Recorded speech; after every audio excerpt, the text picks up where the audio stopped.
Hello Internet, welcome back. Greetings from my tiny kitchen. Today I will be sharing a recipe that is perfect for the summer. I'm talking about a ginger lime marinated shrimp.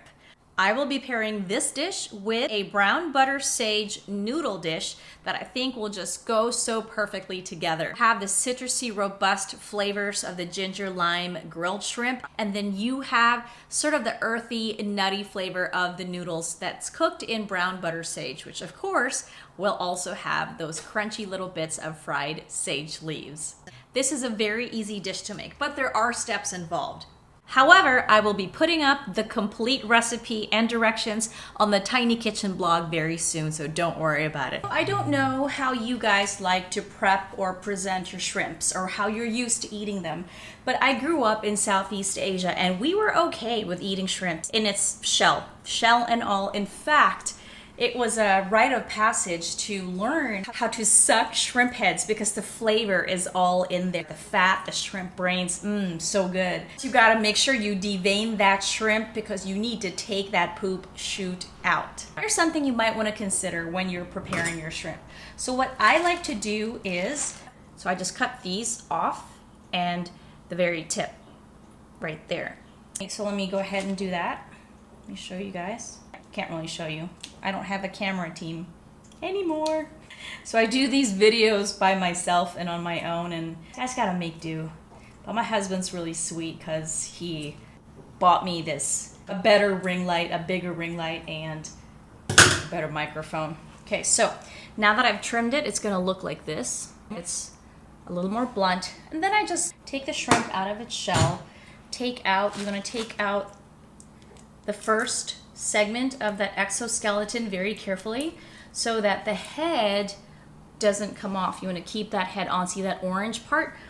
You always want to save shrimp heads because that is where all the flavor comes from. It is so packed with goodness that when you want to make a seafood chowder, like a broth, a soup, or even when I make my curries, I always save the shrimp heads. I saute the shrimp heads in butter and a little bit of oil. I let that cook around for a bit, and then I squeeze the juices out, and then when I'm done, I don't really need the shrimp heads. I toss it out. Oh my goodness, tell you what. It just yields so much flavor. It's just packed with all of that. You also have the option of keeping the tail on. You might notice some restaurants like to keep just the tip of the tail on because it looks better, it looks nicer, but if you can carefully you'll feel it too. You'll feel it when it's ready to give.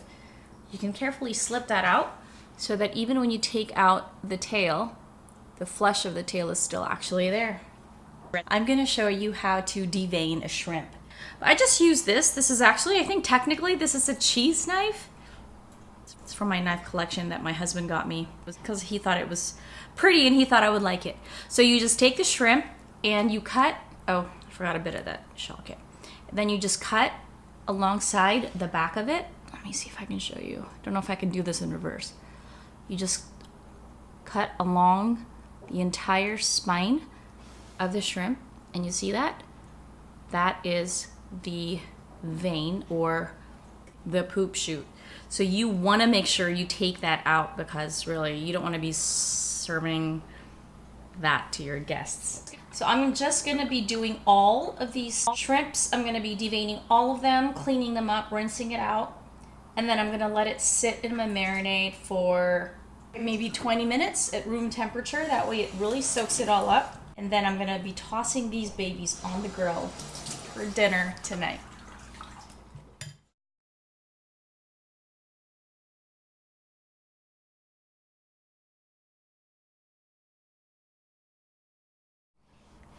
Let me just show you quickly what the marinade looks like once you've put everything in. The ginger, garlic, green onions, soy sauce, lime juice, sugar, and sesame oil. You put them all in a blender. I just used a magic bullet because I don't really need that much. Once it's pulsed through the machine, it's gonna look like this. A peanut sauce almost. I can't even begin to tell you how good this thing smells. Oh my goodness. I can smell the ginger, I smell the sesame oil, the lime juice is in there too. So I'm just stirring it around, making sure every single shrimp soaks up that goodness. So we can seal that, make sure that no kitties, no naughty kitties get to it, and let it sit for 20 minutes before we toss it on the grill.